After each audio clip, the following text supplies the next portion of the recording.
As you can see, there are lots of variations with this exercise.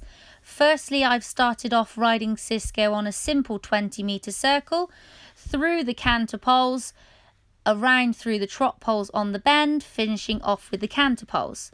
As you can see, the first time he's not quite in balance and he's rushing a little bit on the forehand. So it's really important for me as the rider to help balance him up next time around. And as you can see, he comes through beautifully. As he's done it so nicely, you can see I've just taken him out of the exercise just so that he knows that he's done the correct thing. So here's another variation of this exercise. So what you do is you come up through your center line. When you hit the triangle, you then start bending right, around on the circle, round over your canter poles, and then back down through half of your circle, and then immediately turning right back down your center line. The aim here is to encourage the horse to bend through their body and stretch down, and for the rider to really begin using their legs and try not to do too much with their hand. Here's a little outtake of where the rider hasn't got a leg on. She's not looking up at where she's going, and therefore Cisco doesn't go where he needs to. Now we're going to introduce some canter to this exercise. So here we start off on our 20-meter circle over our trot poles. The idea is that we pick up our canter immediately after the trot poles, ready for the bounce poles ahead of us. Unfortunately, here you just see a bit of Cisco's inexperience, but that's okay. We just bring him back round and re-ask the question. As you see, second time round, he's much sharper off my canter aid and he makes the bounces quite easily. Unfortunately, here I've let the canter just get a little bit big, so he's never going to make that trot transition back round over our raised poles. So what I've done instead is cantered him around the arena over the bounce poles at the end, and now I'm just going to prepare that canter a little bit more to make the transition easier for him. So here's an example of using too much hand and not enough of my shoulders. As you can see, the trot then is very unbalanced and he's struggling to make the distance. And here's just a few clips of me just practicing that canter to trot transition.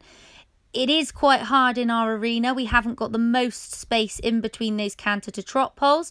But again, it's really, really important that you mustn't start grabbing the horse's mouth and making it really difficult for the horse. You simply just repeat the exercise until it's improved. So I need to use a little bit more leg in that instance because he broke to trot before I'd asked him to. So that's fine. We make it harder, take him through the trot poles.